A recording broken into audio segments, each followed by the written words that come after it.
On camera. Today's November 5th, 2018. We're at the Atlanta History Center in Atlanta, Georgia. My name is Joe Bruckner. I'm a volunteer with the History Center.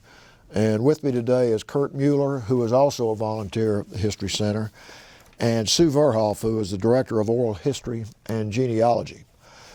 We're honored to have with us today Mr. Al Nixon. Mr. Nixon is a U.S. Air Force veteran, served in Vietnam, and he's agreed to come talk to us about his life and his military experience in connection with the Library of Congress Veterans History Project. Mr. Nixon, we really appreciate you coming in today. My pleasure. Thank you very much. Would you give us your full name and the town and state where you currently live? Okay, it's Albert Matthews Nixon. I was born in Atlanta, 1942, January, and I presently live in Flowery Branch, Georgia. Okay. And could you give us the date of your birth and where you were born? The 15th of January, 42. Okay, and you were born in Atlanta? In Atlanta. Okay. Piedmont Hospital, and that was when Piedmont Hospital was down where the old stadium. Yeah. You might have been born there too. I was born at St. Joseph's when it was down there too. Okay. Tell us a little bit about your upbringing. Well, this is my neighborhood right here where we are right now, the Swan house. My grandfather built the house next door to the Swan house, 3083 Andrews Drive.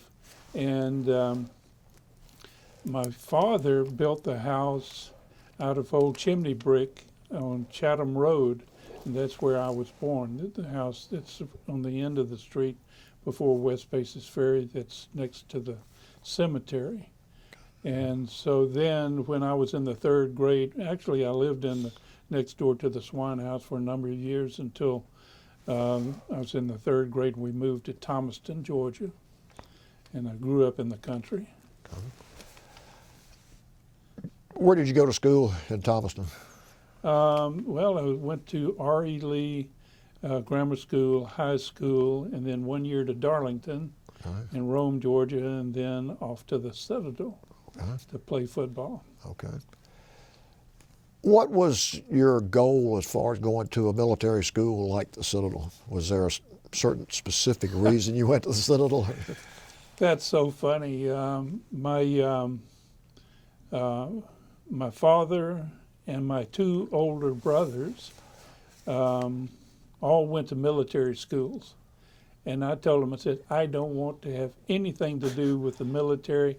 I don't want to wear a uniform. I don't want to have anything to do with it whatsoever. And so I ended up with a scholarship to the Citadel. And as you know, we wore a uniform. But so all of my wishes did not necessarily come true. Well, did you end up playing football at the Citadel? Yes, I did. Okay. Yeah. Before we go forward, did you have brothers and sisters? Two older brothers, and one's deceased now, but still got one brother living now. Okay. When did you go into the military? Well, and that's kind of a funny story. When I graduated from the Citadel, I was fully planning to go into the Air Force. I'd taken Air Force ROTC, but I had to take a draft physical, and my physical said that I had high blood pressure, and they didn't want me. And I was 4F, and I wasn't going to be drafted, and you know, thank you very much, but we don't want you. And I said, that's just wonderful with me. All of my friends are going to Vietnam, and so I get to stay here in Atlanta. So I moved to Atlanta, bridge designer for the highway department, and having a fun time. And then they said, you've got to have, it's time for your next draft physical. Sure, I got high blood pressure, no problem. And so they gave me my second draft physical and said, your blood pressure is perfect. We want you now, today, and you will get your draft notice in the mail pretty soon. And I said, oh no, I'm going to be in the Army in a foxhole as a private. I don't want that. So I went to the Air Force recruiter, and he said, yeah, we'd love to have you. He said, you can volunteer to be in the Air Force. Yeah. The best way to get accepted, and I don't think this, I think he was blowing smoke, said is to volunteer to fly. I said, okay, I'll do that. I don't care anything about flying airplanes, but I'll volunteer if that'll get me in the Air Force and out of the Army. So I did, and I was accepted. And so to start off, I went to San Antonio for basic training, and then squadron officer training school in San Antonio, then down to Del Rio, Laughlin Air Force Base for pilot training for a year down there. And then after that was my first tour in Vietnam in the Air Force. Okay. Is there anything about your training that you want to share? Oh yeah, I've got hundreds of stories that I could share, and I kind of appreciate the History Center doing this because for so long I wanted to tell the story. Nobody wanted to listen. Yeah. But why don't you just tell us about your experiences and what you want to share, either Yeah. about your training and specifically when you went overseas. Well, yeah, starting off with pilot training, I mean, you start off in the little single-engine Cessna 172, and I remember there at Del Rio, starting off my basic flying in the Cessna 172, and first thing I had an engine failure and had to make a forced landing in the airplane, and thank goodness I was very close to the runway, and I just glided down to the side of the runway. I couldn't land on the runway because there was an airplane already there, and he wasn't fast enough to get out of the way, but I landed right beside him, and the mechanic came out and fixed the airplane and cranked it up, and it flew that afternoon, and I did too, so everything was fine.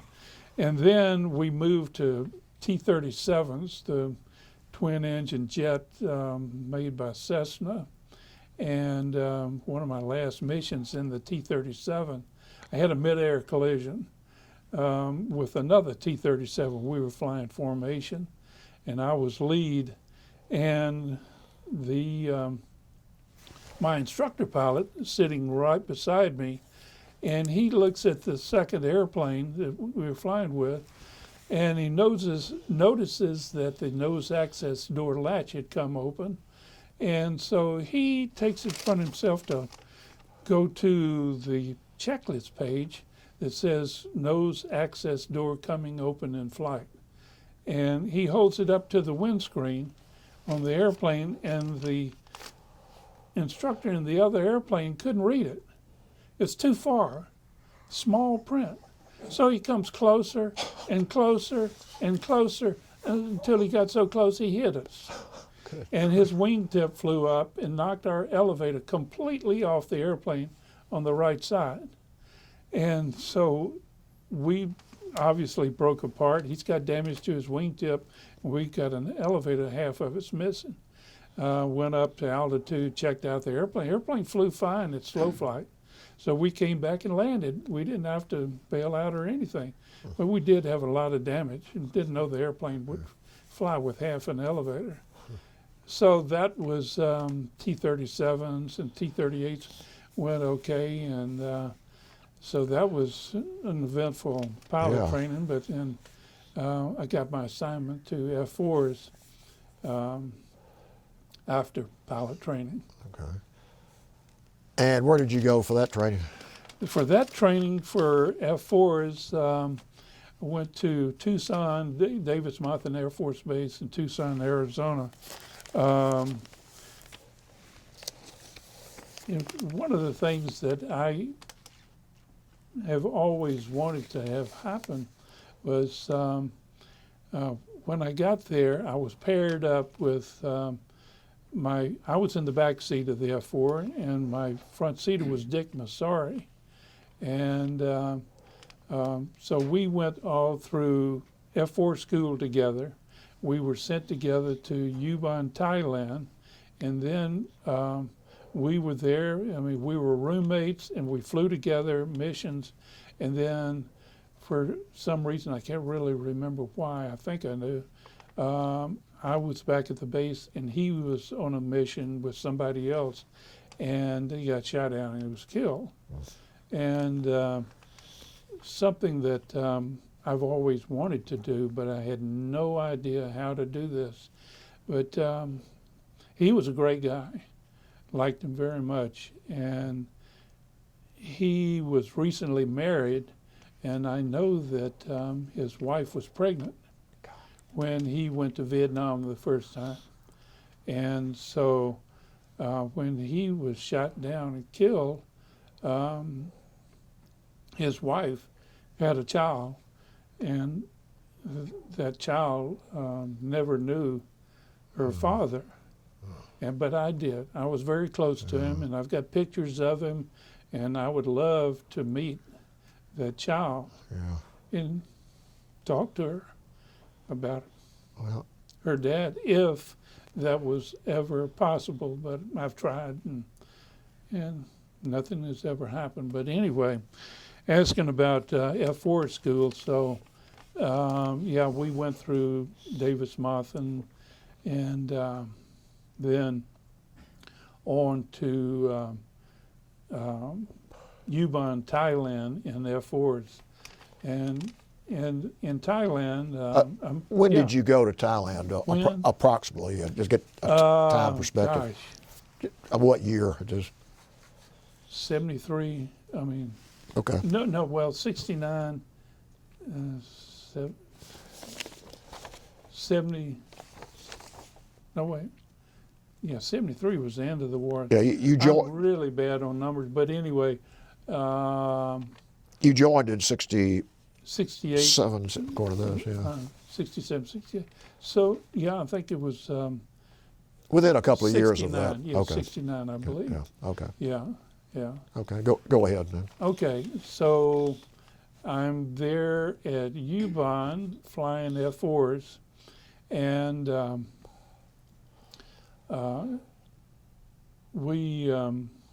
I had 200 combat missions in the F4. 70 of those were as a forward air controller, we call Wolfpack, and where we were forward air controllers putting in strikes and search and rescue and things like that in the F4.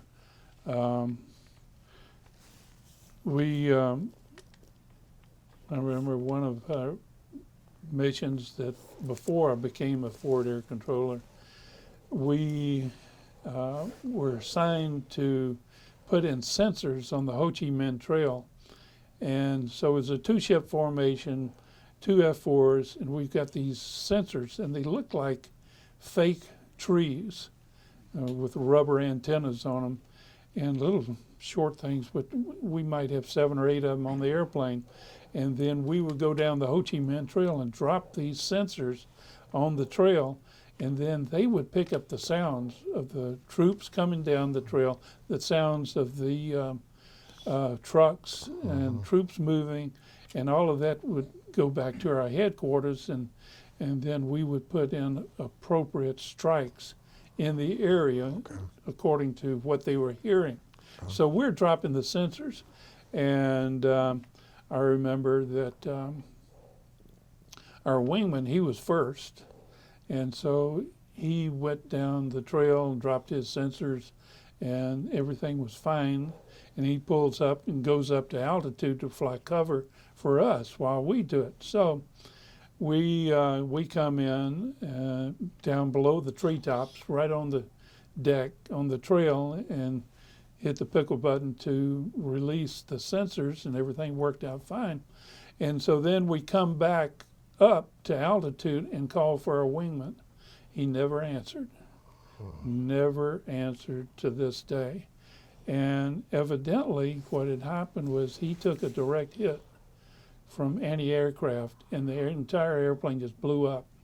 And they never had a chance to make a call, you know, mayday call, or I'm on fire, or we're bailing out.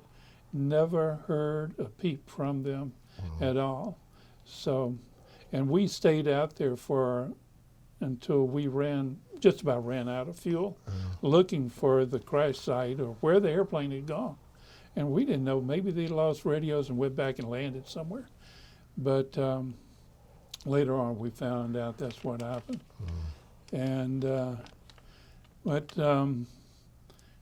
there was a good friend of mine, Bob Gomez.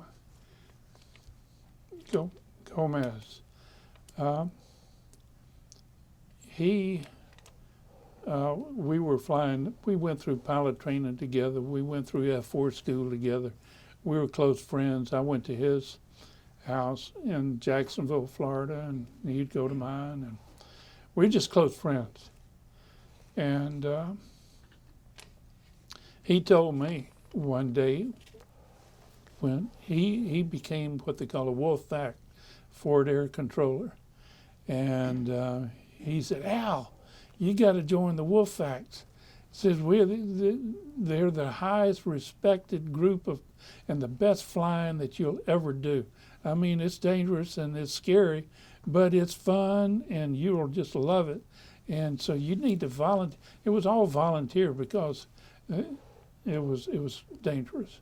So I said, okay, I'll volunteer for that. We were given a red, white, and blue scarf, and that designated that you were a Wolfpack.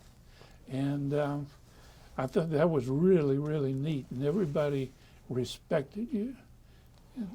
Talk a little bit about what your mission was as as a forward air controller. I mean, you were search and rescue and putting in strikes, Navy, Marine Corps airplanes that on the Ho Chi Minh Trail. We knew it like the back of our hand, and so we put in strikes and search and rescue. That is a forward air controller. And I remember that, okay, so I became a Wolfpack, and then about 4 days later, Bob was shot down, and he was killed. And so that was talk about your search and rescue a little bit. Maybe any experiences you want to share about that? Well, yeah. Another good friend of mine, Woodie Bergeron. You can imagine he was from New Orleans, Louisiana, and we went through pilot training together. Went through F4 school together, and he was at Da Nang, and I was at U-Bahn. And remember one day, they got shot out, but he bailed out. So he's on the ground. And it took us 4 days. I flew all 4 days trying to get him out. And we got, I think the last count was 26 airplanes took hits. That's between helicopters, Jolly Green Giants, Sandys, the O1s, and F4s, and I was trying to recover him off the ground, and he was very close to what we call Magia Pass, a very heavily defended area with a lot of guns in AAA, and we kept going in. We'd go in one day, when he first got shot down, and we knew he had his radio and he was on the ground. Let's get him out of there. But the AAA was so bad that we had to break it off. And then we'd put strikes in on the guns that were firing. And we'd put one bomb, another bomb, and and then we'd say, okay, we think we destroyed enough of the guns to where we can come back in and get him out. So So maybe it was the next morning early. So we try it again, come back in with drop some more bombs on the guns, bring the Jolly Greens in, and sure enough, they start hosing them down again and taking AAA. And so break it off again. So Woodie, you're going to have to spend another night on the ground. So we spent the night, third night, and the fourth night, same thing. And I don't really remember why. Maybe the North Vietnamese just had enough of the bombing and trying to get him out. But the fourth day, we got him out. Wow. Well, that's a real credit to our military and the commanders that they would go to that effort. Were able to get him up and get him. And I remember he came around to the different airfields where we were and had a chance to sit down, have dinner with him and talk to him and reminisce old stories. But that's just one of many stories of as a Ford Air Controller.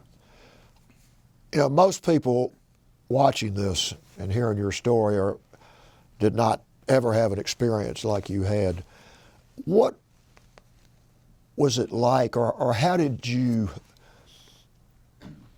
make yourself go to the next day and sort of put the fact that you just lost a comrade in the back of your mind? I mean, you've already told us about 3 or 4 incidents where your fellow pilots were killed, but you've got to get up the next day and go. What was that just psychologically like? You know, it's funny that you asked that, because at the time it meant nothing. It was they were there one day, the next day they were gone. And we'd drink a drink at the bar. I was at U-Bahn, and we had a great officers club. The bar was open 24 hours a day because we flew 24 hours a day. And so you get down from a mission, you want to come in at 7 o'clock in the morning and have a drink, you could do that. And have breakfast, lunch, dinner. The restaurant they'd serve meals all the time. So you'd have a drink to the guys that were shot down, were no longer there. But that was part of it, and it never really hit me. That really close friends. I mean, Dick Massari was my roommate there, and had to pack up all of his belongings and send it home to his wife, and had to go through everything to make sure there wasn't anything embarrassing that was in the personal belongings. But it wasn't a big deal. But today, it's tough. But not then. It was okay. It was easy. You were doing your job. Right. Had to do it. Continue on with your experiences overseas. That's probably when I was the maddest at the Air Force. Was I wanted to stay in F-4s and upgrade to the front seat and come back again for my second tour in Vietnam. But they decided to change me to B-52s and bombers, and that's like going from a Ferrari to a Mack truck.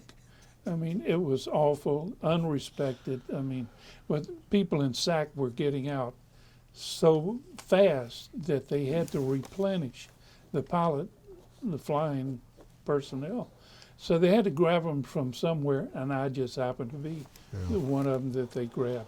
So now I'm going to B-52s, and I wasn't happy about that at all. The good thing was I was going to be assigned to Warner Robins Air Force Base, which was 50 miles from home, where Mom and Dad lived. So I could have been in Thule, Greenland, Minard, North Dakota, or someplace in the boonies like that, but here I am close to home. So that's good. And so I get to Warner Robins, and they asked me, he said, we're overrun with the co-pilots. Do you think that you could make it as an aircraft commander? Sure, I'm cocky in airports, but I can fly anything. So, okay, well, we're going to send you out to Castle and as an aircraft commander. Okay, so I go out to Castle, have a hard time learning how to fly a B-52. Like I said, it's like driving a Mack truck, and it was just hard to learn how to fly. So I go through Castle and come back to Warner Robins, and they give me my crew, a co-pilot, navigator, bombardier, tail gunner, electronic warfare officer. So I was the youngest and pilot, aircraft commander that they ever had of a B-52. And how old were you then? Oh, I don't remember, but I was still a first lieutenant. Yeah, okay. And everybody on the airplane outranked me. I mean, the co-pilot was a captain. Everybody, the navigator, they were all captains or majors and outranked me. But I'm the aircraft commander, so I'm in charge of all of them. I have to write their officer efficiency reports as a first lieutenant for all of these guys that outranked me, other than the tail gunner who was a sergeant. He was the only guy that I outranked. So anyway, it was interesting being a first lieutenant aircraft commander. And I remember, okay, I got my B-52, and we've done all of our training missions, and we're sitting alert there at Warner Robins. I got 6 1.2 megaton nuclear bombs on the airplane sitting out on the Christmas tree, and got my crew, and we're starting our alert. And they said, okay, we're gonna give you a test on the knowledge of the airplane. Okay. So they give me this test, and I flunk it. And the Air Force says, oh my God, we've got this guy, he's an aircraft commander, he's here with his airplane, he's got 6 nuclear bombs, and he just flunked his test. What in the hell do we do now? I mean, we can't take the airplane out. I mean, and they had pulled me aside and they said, have you ever looked at the study guide for the test? I said, what study guide? I've never seen it before. They've never shown it to me. He said, they haven't? No. So they give me this study guide, and it's got 100 questions in the answers. And I read it through about 2 or 3 times, memorized the questions and the answer, took the test again, made 100. So I'm still on alert. The Air Force goes, oh, thank goodness, we're not, going to get in trouble about this. So anyway, that was my first SAC alert with the bombs but that turned out okay. Did you then go back overseas? Yeah, we at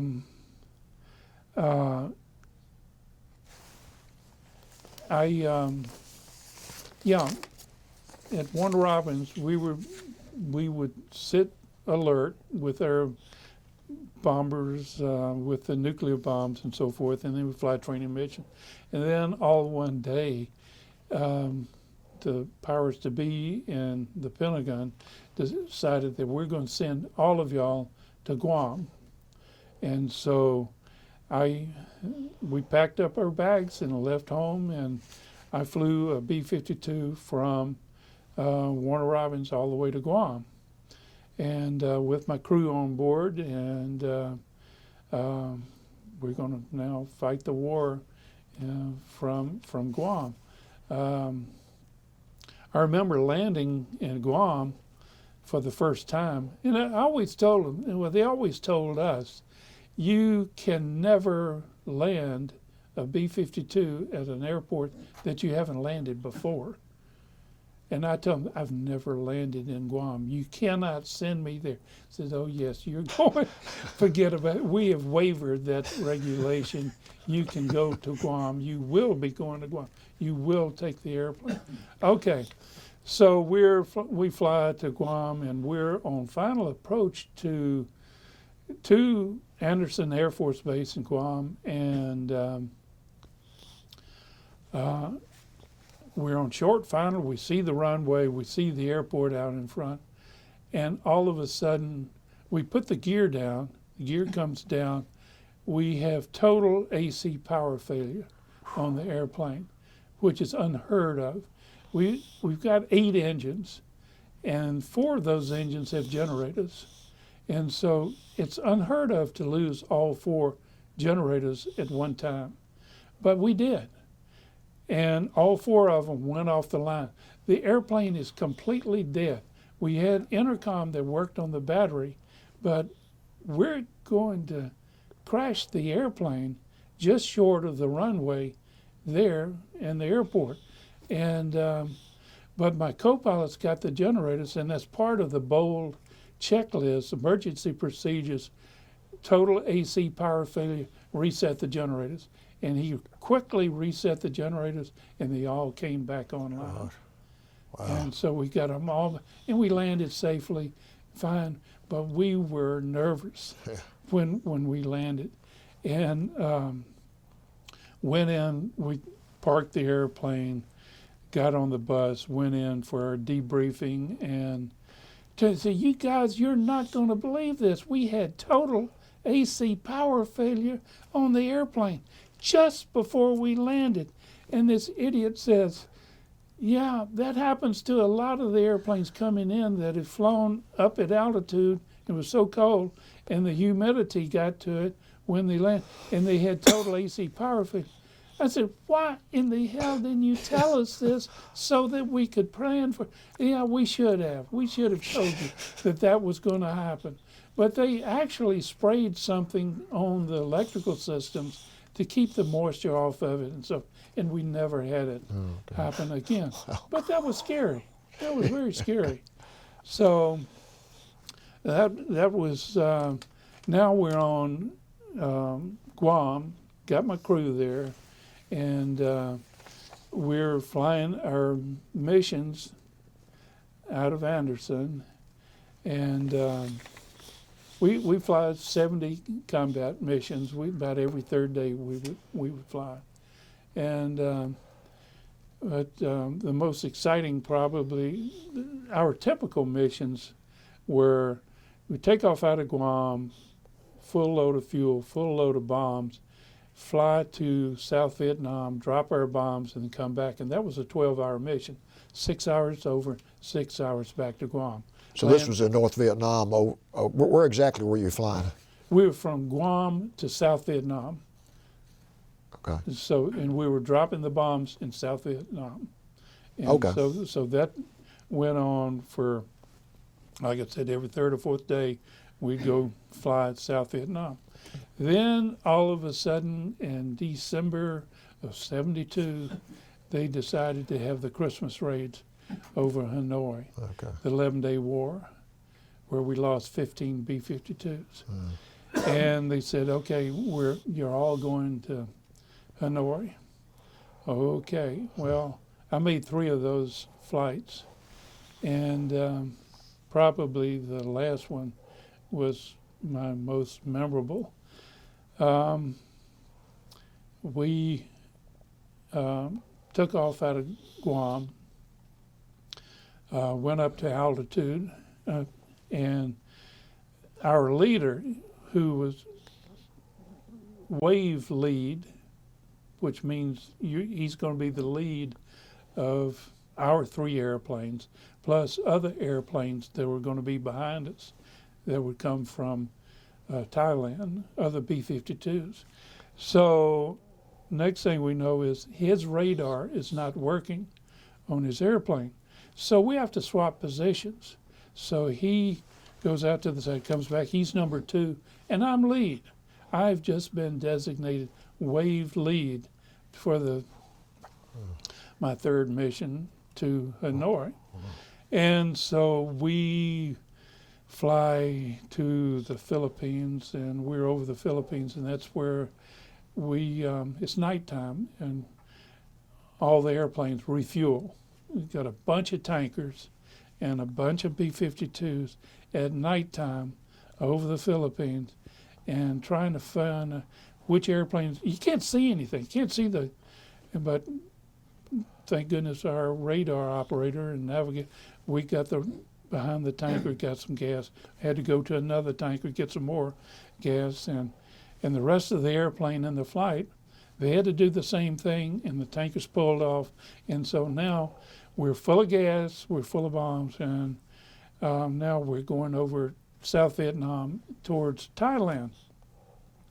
And when we get to Thailand, we make a right turn up towards northern Laos and going towards North Vietnam, Hanoi, and we pick up 2 more flights of B-52s out of Thailand. So now I'm leading 3 out of Guam and 6 out of Thailand, and we're heading to Hanoi. And we get to Hanoi, and I had a great radar operator. And I'd learned this in flying F-4s, that what we'd call it ADF, the CDI. When we made our bomb run, we would move the airplane. We called it jinking in F-4s. But jinking is moving left and right and left and right, and to keep from getting shot down, so that the gunners couldn't draw a good bead on you and shoot you down. So I'm moving the airplane left and right. Well, the radar operator couldn't get a good picture of the target with me doing that. So I had to roll out wings level, and he knew when I was going to do that, and he'd get a good picture of the target, the bridge, the offset bombing, and so forth. Then I'm back doing this jinking back and forth again. And I learned that every time I made a turn, I watched the CDI, course deviation indicator, and my heading. And let's just say that the bomb run was supposed to be due north, 360 degree heading, and the CDI needed to be centered on that heading. So I adjusted my turns so that every time I rolled out, that my CDI would be centered on the heading. And I'd make corrections to the left or to the right, which helped the bombardier tremendously. So that just worked out great.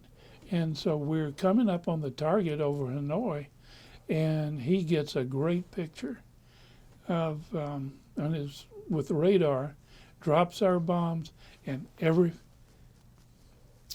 everybody behind us did the same thing off of us. They're watching us and dropping their bombs off of us, and we hit the target. Yes. It was great. It was great. The bomb damage assessment BDA the next day said that we did a tremendous job. Yes. We did hit the target, which was great. That was my last trip up there. But when we were making the bomb run, well, just afterwards, I remember that we were cream flight. What was cream? Like ice cream. Oh, okay. CREAM. Okay. And so, and you just hit the problem. I was cream 1, and then we had the second was cream 2 and cream 3.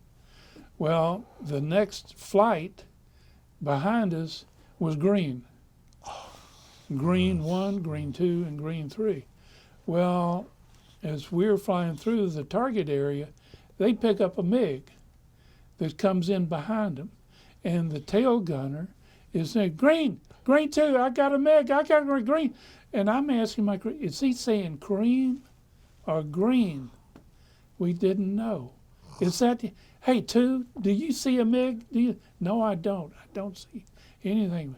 We couldn't understand. So I had everybody in my flight of cream to change their call sign to ice cream. And so we were ice cream 1, ice cream 2, and ice cream 3. And then we knew they were too excited. They got a MiG on their tail. And so anyway. What happened? Don't know. Actually, I don't know. Huh. I really don't know. Huh. I know that we shot a MiG down. Somebody did. Yeah. I don't know if it was the guys from my flight or not, or another one. But we were scared to authorize shooting. I mean, what if that's a friendly? What if that was an F-4 that came up and he's back there flying cover? Because they were. And so anyway, we dropped our bombs and came off and exited over Haiphong Harbor and came back to Guam and landed, and everything was, we debriefed, and I mean, that was an 18-hour mission, so we just debriefed, went back to our quarters and went to bed, and really never found out who did what. I mean, was there a MiG? We found out later on that there was. I remember, though, that flying with my crew, and they said, we're going to Hanoi, and I said, oh my God. Now, I had flown F-4s, and I'd been shot at a lot, and I knew what AAA looked like, and I had been, as I said, shot at a lot, and it wasn't that big a deal. Nobody hit me. And but these guys, I said, my gosh, I got a navigator and radar operator downstairs in the B-52. They don't have a window. They can't see what's going on. They're going to have a real pucker factor is flying along. And so I said, you know, and these guys were doing their job just fantastic, the best, unbelievable. And I was sort of surprised that these guys were told that, you know, you're going on a mission here, and a lot of airplanes are not coming back. And they, no complaint, nothing whatsoever. They did their job, and I was really proud of it. But we, so we were coming in on the target. I took it upon myself to, in a low, deep voice, not excited at all, tell them that, oh, we got AAA at 3 o'clock. For people that are watching this and don't know all the slang or what things mean, what is AAA? AAA is anti-aircraft artillery. Okay. So I told the guys downstairs, mostly talking to them, and the electronic warfare officer, he didn't have a window either. And that what I'm looking at the window, and I could see the AAA way over to my left, way over to my right, and I would tell them, I said, Dad, we got AAA over here, but it's no threat. It's no threat, no threat, and everything's okay. Nothing's there. Nothing's coming close to us. And I just kept telling them, everything's fine, no threat, as we were jinking and doing, getting ready to drop the bombs and so forth. And so we dropped our bombs, and as we were exiting the target area over Haiphong Harbor, and I sit back in the pilot's chair and relax for a second. It's over with. We've made it. We're on our way back home. Take my oxygen mask off, sit back and relax, and all of a sudden this SAM comes up right in front of the airplane. And I mean, I felt like I could reach out and touch it. And in a high-pitched voice, I put my oxygen mask over, and I said, Sam, scream over the radio. Well, I lost my cool, and I was no longer the hero, deep voice. pilot, aircraft commander talking nicely to the crew members. I was scared to death because that Sam. But anyway, so it goes by, didn't hit us, and everything was fine.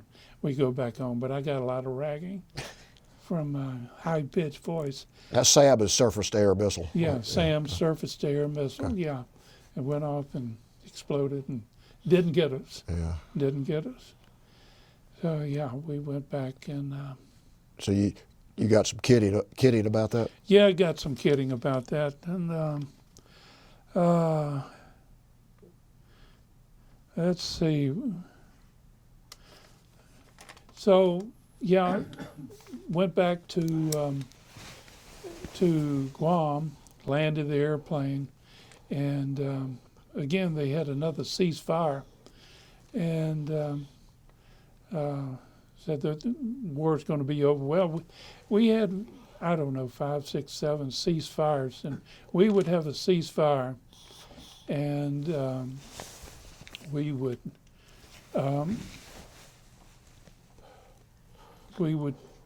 that would go on for 3 or 4 days, the ceasefire, no flying, nothing whatsoever, and then the Paris peace talks would fall apart, and the ceasefire's over, and we're back to flying, dropping bombs again. So airplanes loaded up with bombs, but we're not going to Hanoi, we're just going to South Vietnam. So we fly 3 or 4, 5, 7 more days, dropping bombs, South Vietnam, come back to Guam, and then we'd have another ceasefire, 4 or 5 days. Then that would end, back flying missions again. And that went on and on and on until they said, okay, we got another ceasefire. Sure you do. I've seen this story before. Of course it is. Yeah. How long is this one going to last? I said, well, it's supposed to be the real thing. Oh, sure it is. Well, so we took off with a load of bombs, going to fly to Vietnam, drop our bombs, and after we got back, it was going to be the ceasefire. And so, sure enough, we're dropping bombs over South Vietnam. We had an F-4 on the left side taking pictures of the bombs coming out of the airplane. Nobody's ever done that before. So why in the world would they do that? Do they know something we don't know? And so we come back and we land the airplane. I thought it was funny. We pull into the fuel pits, and we had to open up the hatch on the bottom of the airplane to get out, and it opens up, and there's a little ladder there in the steps in the hatch. And we crawl out of the airplane. We opened up the hatch, and the whole hatch fell off the airplane on the ground. Just completely fell off. And it was one of these things like this airplane had made all these trips, but here it is, the last one. Gee whiz. And the hatch falls off the airplane. So they gave a little ladder out there and so that we can get out of the airplane. So we get out of the airplane and everything's fine. But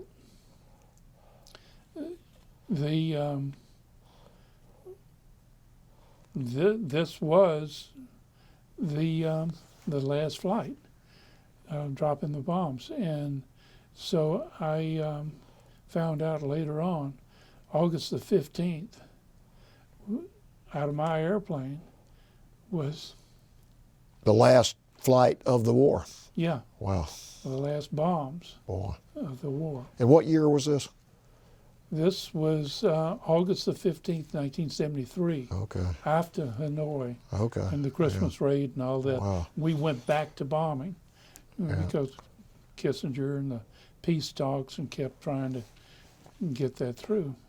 So that was the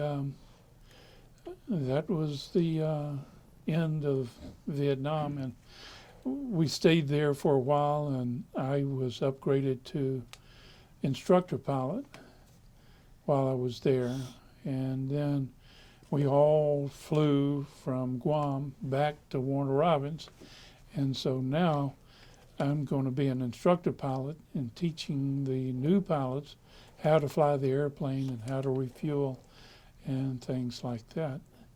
And so, brand new instructor pilot. I did that until it was time for me to my last flight and to retire and get out of the Air Force. Things back then you could do that you can't do today. But I was on one of my last training flights out of Warner Robins, and where I'm an instructor pilot. I've got 5 pilots on board the airplane, and we're supposed to take off out of Warner Robins, burn some fuel down to landing weight, and do some touch and goes with my pilots on the airplane. And so I knew that I had to burn off the fuel. So I called up my mom and dad, and I said, hey, they live in Thomaston, and I said, I'm 50 miles away. I'm going to overfly the house. It's Thanksgiving morning, 7:30. And so they said, okay, that's great, that's sure enough. Said, we'll see you when you fly over. So we take off, and I fly to Thomaston. I see there's the house, there's the town. I drop down to 200 feet over the house and fly directly over the house and pour the coal to all 8 engines, and it makes a heck of a noise. And turn and come back around and make a big 360-degree turn to overfly the house again. And so I make the second trip 200 feet over that. And there's Mom and Dad in the front yard, just waving. So I fly over the house 200 feet, make another circle around, came back again, flew over again, and then that was it. I said, I'm going to get in trouble. And so I went back to Warner Robins. And so, I mean, what are they going to do to me? Kick me out of the Air Force? I'm going to be out in 2 weeks. I'm going home in 2 weeks. So what are they going to do? So we turn and we go back to Warner Robins. And it's kind of funny. In Thomaston, they have a newspaper that comes out once a week called the Thomaston Times. And next week they said, in the front page of the paper, does anybody know the name of the pilot that buzzed Thomaston, Georgia, 7:30 Thanksgiving morning?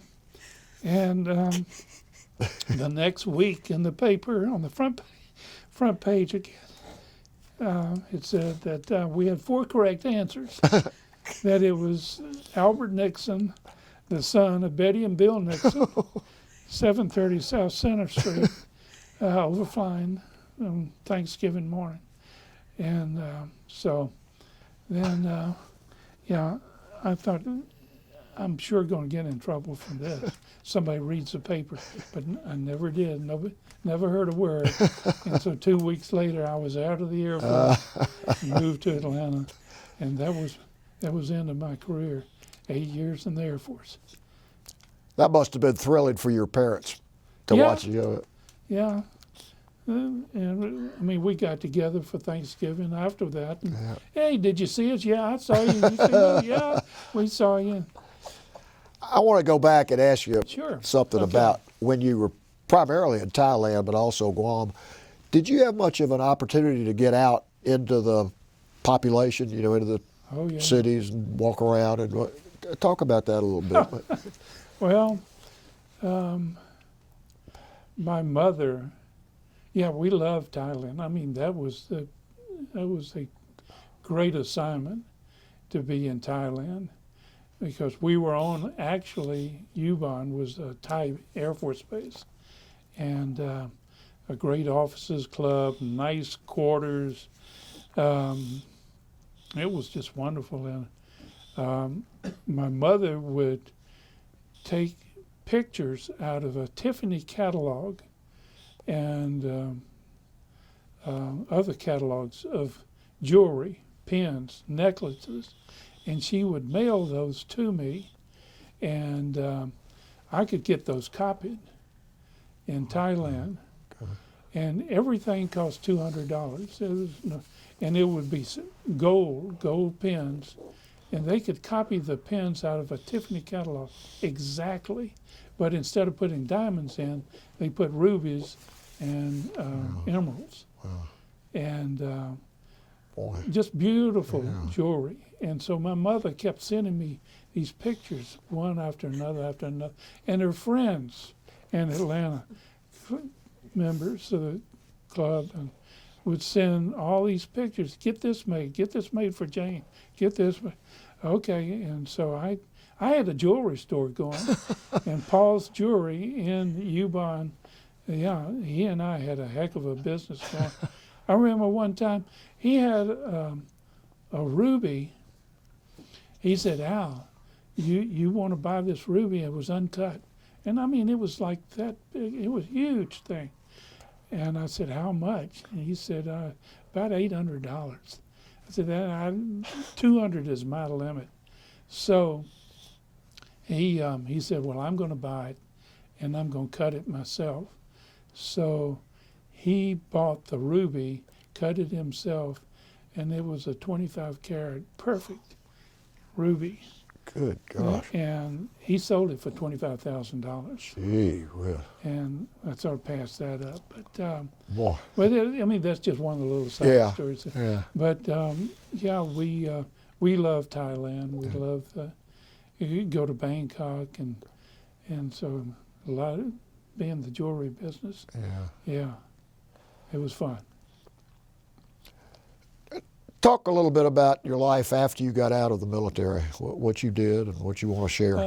Well, yeah, I learned how to fly airplanes in the military. Yeah. So after I got out of the Air Force, I had a job lined up for Hangar 1 in Atlanta selling Beechcraft. And so I went to work for them as an airplane salesman, flying Beechcraft, and did that for about 8 years, selling airplanes. And so it was sort of a natural transition from flying fighters and bombers and so forth, and to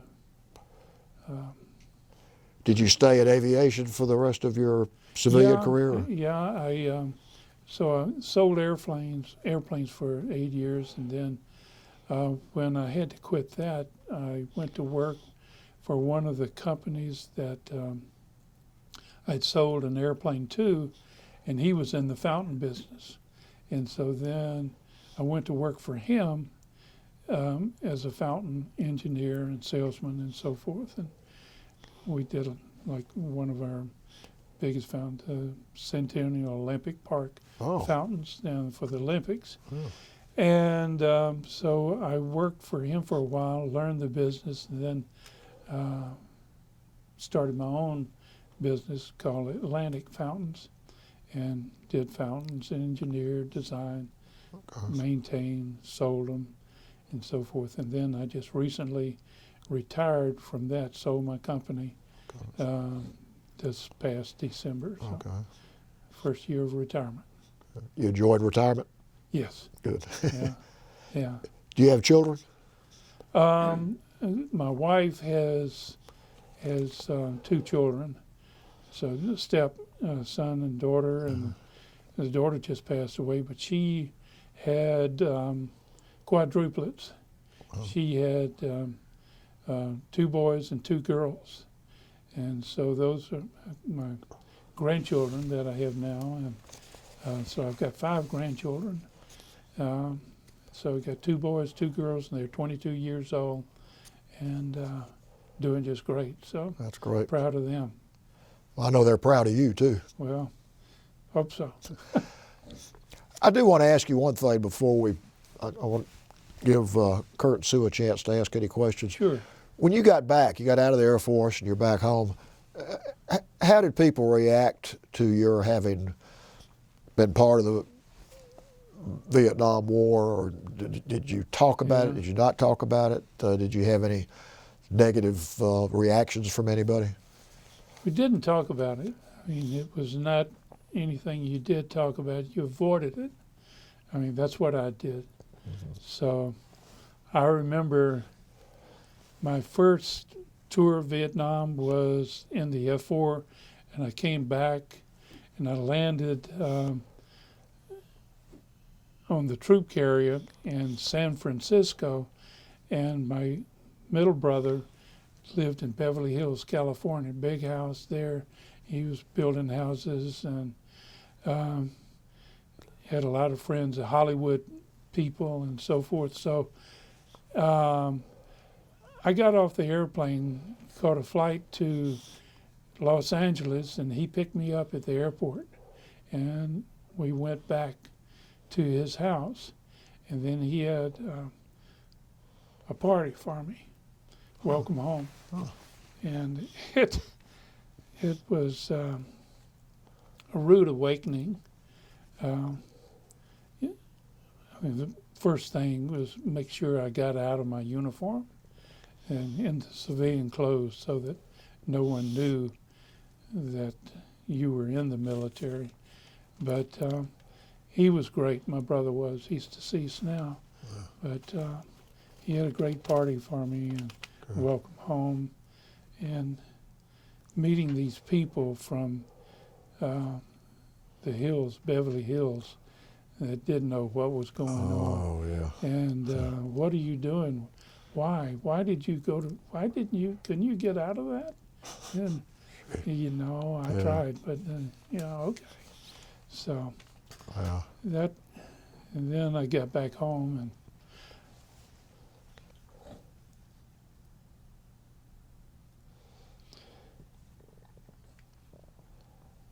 well, that was it.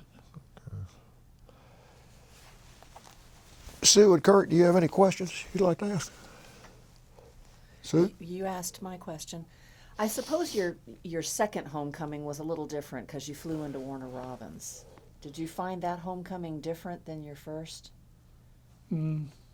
Yeah. Yeah, well, I remember we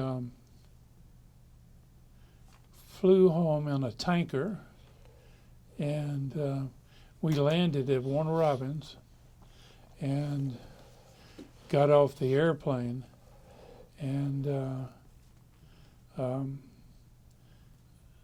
I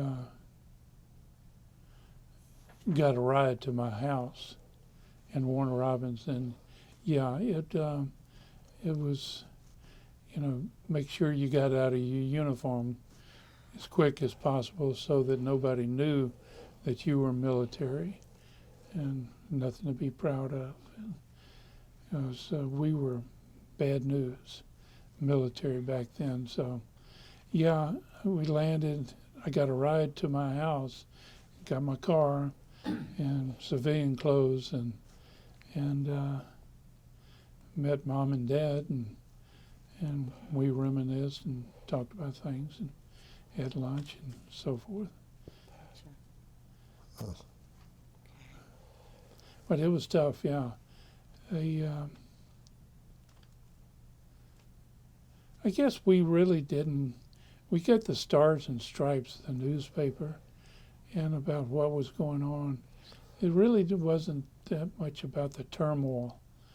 They would send me some newspapers, but really didn't know about the fighting that was, or the riots, things that were going on.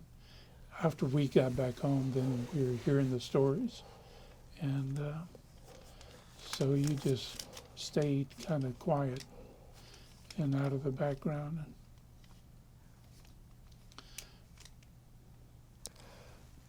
Before, excuse me. No, it was a long time before.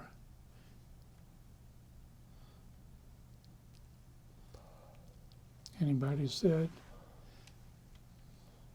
welcome home.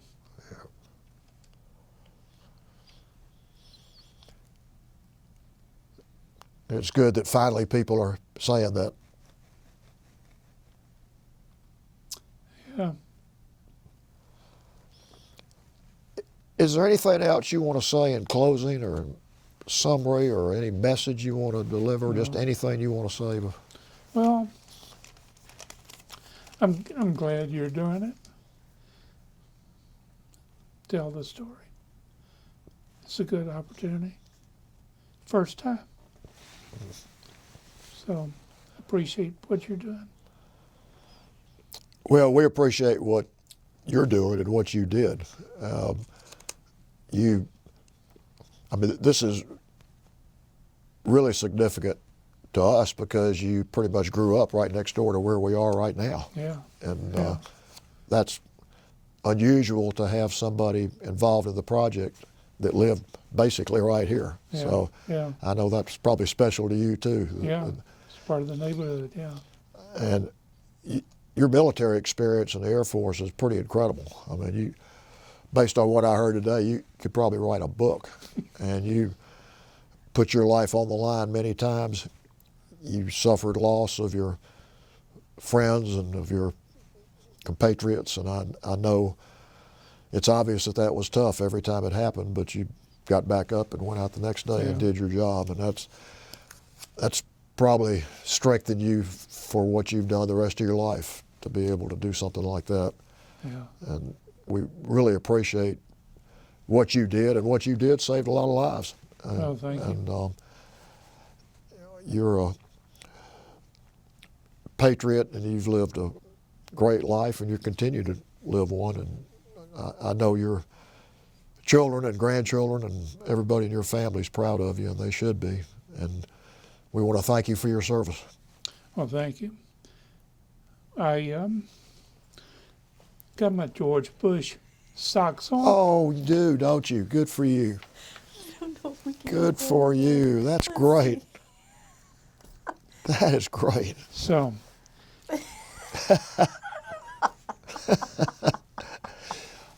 Well, since you mentioned that, tell us, if you would, about the patches, because people Well- are going to be like me. They're going to look at this and wonder what each patch represents. yeah. Well, this is Tactical Air Command. You got this whenever you were doing anything that was fighting, flying fighters or bombers. That was part of TAC, and it's changed now. This patch means something else for, I don't really know what it is now. But anyway, okay, this was the bomb wing, the bomb squadron at Warner Robins. Okay.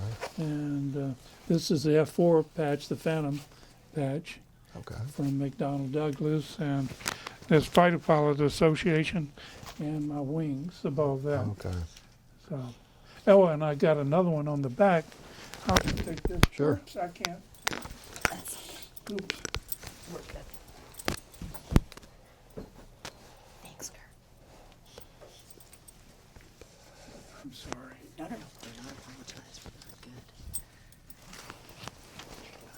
I was going to show you my back Yeah. patch. That is Angel Flight. So when Oh, as a volunteer pilot for Angel Flight, when I was I quit selling airplanes, I bought my own airplane, a Beach Baron, and volunteered to take patients that needed to go to different hospitals. And so my airplane, I'm the pilot, my gas, and we would fly them all over the place. And so proud of being an Angel Flight pilot. you should be. That's a wonderful thing to do. Yeah, So you continued to serve even after you yeah. left yeah, the military. Yeah, yeah. Kept flying. Well, thank you again for coming in today and telling us Thank your you, Joe. I story. appreciate you doing this. And thank you for your service. Thank you. Thank you, and welcome home. Thank you. Oh my God.